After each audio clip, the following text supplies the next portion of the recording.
Hello students, तो ये lecture 3 होगा विनोबा भावे यूनिवर्सिटी सेमेस्टर 3 का AEC 3 इंडियन इंग्लिश लिटरेचर का, जिसमें हमने प्रीवियस के 2 लेक्चर्स में 2 पोएम को डिस्कस किया था। आज के इस लेक्चर में हम यूनिट 1 के ही 3rd poem the soul's prayer written by Sarojini Naidu को देखने वाले हैं। इस पोएम को तो देखते हैं कि पोएम का नेम है the soul's prayer written by Sarojini Naidu. ठीक है, तो क्या क्या पढ़ने वाले हैं हम लोग। अबाउट द पोएम देखेंगे, सबसे पहले अबाउट द पोएट देखेंगे, फिगर ऑफ स्पीच, सब मेरी, राइम स्कीम, लिटरेरी डिवाइस। तो सबसे पहले अबाउट द पोएट देखते हैं थोड़ा सा कि Sarojini Naidu was born on 1875। उनका जन्म 1879 में हुआ था और मृत्यु उनकी 1949 में हुई थी। Was an Indian political activist, poet and one of the key figure in the Indian independence movement. Sarojini Naidu was born on February 13, 1879 in Hyderabad, India into a Bengali Hindu family. उनके बारे में कुछ कुछ यहाँ पर लिखा हुआ है इम्पॉर्टेंट, जो कि आपको जानना है about the poet में, that she was the first Indian woman to be the president of Indian National Congress 1925. She passed away on March 2, 1949 in Lucknow, Uttar Pradesh. तो बढ़ते हैं कविता की ओर। पोएम क्या है हमारा? दी सोल्स प्रेयर का हिंदी में मतलब है कि आत्मा की प्रार्थना। तो यह पोएम जो है टोटल 28 लाइन की है। 28 लाइन्स की इस पोएम में 7 स्टैंजाज है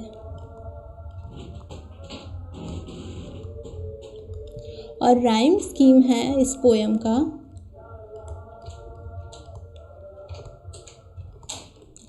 राइम स्कीम इस पोएम का कुछ इस टाइप का है, हर स्टैंजा का A B and A B, A B A B देख सकते हैं आप, दी एंड मी, फिर ब्रीथ, ब्रेथ एंड डेथ। तो ये है राइम स्कीम ए बी। और थीम क्या है इस पोएम का? Life and death. तो इस पोएम में यह जो पोएम है ये क्या है कि यह जो पोएम है सरोजनी नायडू की एक असाधारण पारलौकिक कविता है, जिसमें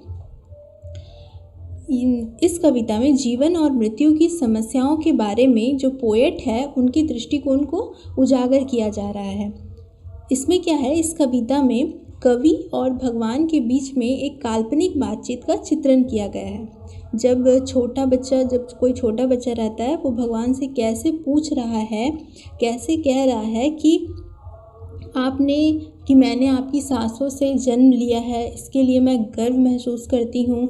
इस टाइप का कुछ है, देखते हैं पोएम में कि क्या क्या है। लाइन बाय लाइन पढ़ेंगे और समझेंगे। In childhood pride I said to thee का मतलब यहाँ पर यू है, यानी कि जो छोटा बच्चा है यानी पोएट जो है सरोजनी नायडू, वो दी यानी कि यू ईश्वर से कह रही हैं कि in childhood pride I said to thee, मतलब बचपन के गौरव में मैंने आपसे कहा, O thou who mad'st me of a thy breath, जिन्होंने कि आपने मुझे अपनी सांसों से बनाया है। स्पीक मास्टर का मतलब है कि कहिए भगवान, speak master and reveal me, मुझे कहिए, बताइए, मुझे प्रकट कीजिए, thine innermost laws of life and death, जीवन और मृत्यु के आपके इन मोस्ट लॉज, कानून को, नियम को, जन्म और मृत्यु के नियम को मुझे बताएं। Give me to drink each joy and pain, मुझे हर खुशी और दर्द को महसूस करने का मौका दीजिए, मुझे हर खुशी और दर्द को ड्रिंक करने यानी कि पीने का मौका दीजिए, महसूस करने का मौका दीजिए। विच दाइन इटर्नल हैंड कैन मीट, जिसे आपके शाश्वत हाथ ने बनाया है। For my insatiate soul would drink, insatiate का मतलब होता है अनसैटिस्फाई, जिसे सेटिस्फाई नहीं किया जा सकता, क्योंकि मेरे अतृप्त, जो तृप्त नहीं है, अतृप्त आत्मा वुड ड्रेन, सूख जाएगी। अर्थ मोस्ट बिटर, अर्थ मोस्ट स्वीट, धरती का अत्यंत कड़वा और अत्यंत मीठा महसूस करके। तो वो क्या कहना चाह रही है कि spare me no bliss no pang of strife, मतलब मुझे कोई खुशी मत दीजिए, या मुझे सिर्फ खुशी और सिर्फ मतलब कोई संघर्ष की पीड़ा मत दीजिए। विथ होल्ड नो गिफ्ट और ग्रीफ आई क्रेव, कोई उपहार या दुख को भी मत रोकिए, मतलब मुझे कोई खुशी, सिर्फ खुशी, बहुत सारी खुशी और सिर्फ बहुत सारा संघर्ष नहीं, दोनों को बराबर इक्वल इक्वल मेरे जीवन में दीजिए। उसके बाद फिर विथ होल्ड नो गिफ्ट और ग्रीफ आई क्रेव, मतलब कोई उपहार या दुख को भी मत रोकिए। The intricate law of love and life, प्रेम और जीवन की जो जटिल विद्या है, and mystic knowledge of the grave, और जो कब्र, ग्रेव का मतलब होता है कब्र का रहस्यमय ज्ञान है। तो ये तो था कि पोएट ईश्वर से कह रही थी अपनी बातें। अब क्या है कि अब ईश्वर उन्हें क्या कहते हैं, वो है कि Lord thou didst answer stern and low, मतलब भगवान उन्हें स्टर्न का मतलब होता है कि कठोर, और लो का मतलब होता है स्टर्न का मतलब होता है कठोर और गंभीर, और लो का मतलब होता है धीरे से, निम्न में। भगवान कहते हैं कि child I will hearken to thy prayer, मतलब बेटा मैं तुम्हारी प्रार्थना सुनूंगा। And thy unconquered soul shall know, और तुम्हारी अजेय आत्मा जो है वो जानेगी कि all passionate rapture and despair, सभी भावुक उत्साह और निराशा, सभी कुछ। Thy soul drink deep of joy and fame, कि ईश्वर कह रहे हैं, जो बच्चा क्वेश्चन कर रहा था उसे ईश्वर कह रहे हैं कि तुम खुशी और प्रसिद्धि का गहरा रस तुम्हें प्राप्त होगा। Thou soul drink deep of joy and fame and love shall burn thee like a fire, और प्रेम तुम्हें आग की तरह जला देगा। And pain shall cleanse thee like a flame, मतलब दर्द तुम्हें ज्वाला की तरह शुद्ध कर देगा।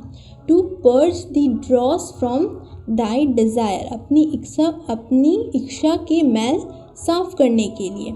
क्या बोल रहे हैं, इस पूरे स्टैंजा का मतलब क्या होता है कि ईश्वर कह रहे हैं कि तुम्हें खुशी और प्रसिद्धि का गहरा अनुभव होगा, और जो प्रेम है ना वो तुम्हें आग की तरह जला देगी, और दर्द जो है वो तुम्हें दर्द पीड़ा तुम्हें ज्वाला की तरह शुद्ध कर देगी, जो तुम्हारी इच्छा के मैल को साफ करने में मदद करेगी। सो शैल दाई चास्टन स्पिरिट यन, तब तुम्हारी पवित्र आत्मा भी कहेगी, टू सीक मतलब यर्न मतलब तरसेगी, चाहेगी, to seek from its blind prayer release, कि कैसे ईश्वर कैसे ब्लाइंड प्रेयर की इसकी अंधी प्रार्थना, मतलब ईश्वर की अंधी प्रार्थना से मुक्त पाने के लिए। And spend and pardons you to learn, मतलब कि the simple secret of my peace, कि मेरी शांति के रहस्य को जान पाएगी।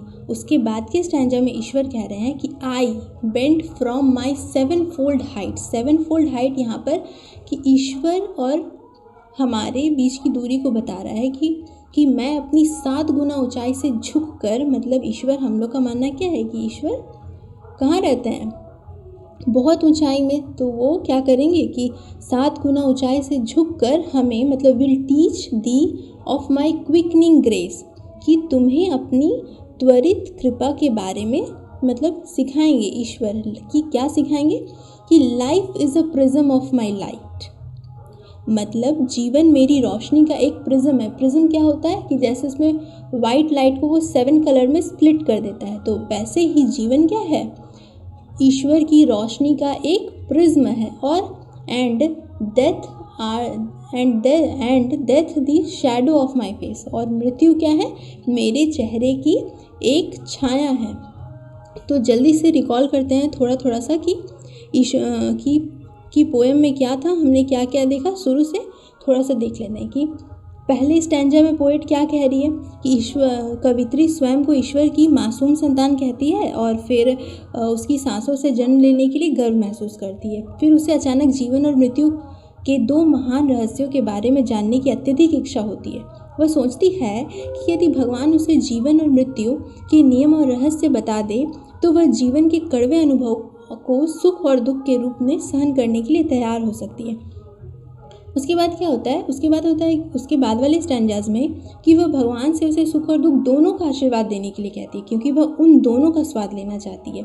वह इन दोनों भावनाओं को अपने जीवन में अनुभव करना चाहती है। कवित्री जो है, मतलब सरोजनी नायडू, ईश्वर से प्रार्थना करती है कि वह उसे दुनिया की हर चीज़ को महसूस करने की अनुमति दे, न ज़्यादा बहुत ज़्यादा दुख, न बहुत ज़्यादा खुशी, दोनों को ही। वह जीवन में आनंद चाहती है, लेकिन वह अपने जीवन के हर कष्ट और संघर्ष को सहन करना के लिए भी तैयार है।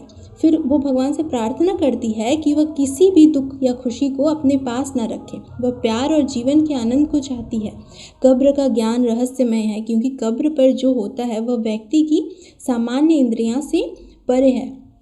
वो वाला ज्ञान के लिए भी वो कह रही हैं। उसके बाद लास्ट में क्या होता है, लास्ट स्टैंजास में भगवान उन्हें बताते हैं कि भगवान मतलब कि ईश्वर कहते हैं कि ईश्वर ऊंचे आकाश से नीचे आकर उन्हें रास्ता दिखाएंगे और अपनी कृपा का अर्थ बताएंगे। क्या बताएंगे कि अंत में कवि ने इस ज्ञान को उन्हें बताया है कि जीवन और मृत्यु केवल ईश्वर के ही दो चेहरे हैं। लास्ट वाले स्टैंजास में क्या है कि जीवन और मृत्यु केवल ईश्वर के दो चेहरे हैं, उनकी रोशनी और छाया है। कह रहे हैं ना कि life is a prism of my light and death the shadow of my face. तो वो कह रहे हैं कि जीवन और मृत्यु ईश्वर की दो चेहरे हैं, उनकी रोशनी और उनकी छाया। इस प्रकार कविता इस विश्वास के साथ समाप्त होती है कि जीवन और मृत्यु एक दूसरे से जुड़े हुए हैं, एक दूसरे को प्रतिबिंबित करते हैं। ठीक है, तो आई होप आप सभी को समझ आया होगा। ये कुछ क्वेश्चंस है जो यहाँ पर प्रोवाइडेड है। आप सभी को कविता को समझने के बाद इसे लिखने की कोशिश करनी है। और हाँ, अगर आपका मेजर पेपर मैथ्स है तो आप हमारे साथ जुड़कर अपना कोर्स कंप्लीट कर सकते हैं। Thank you.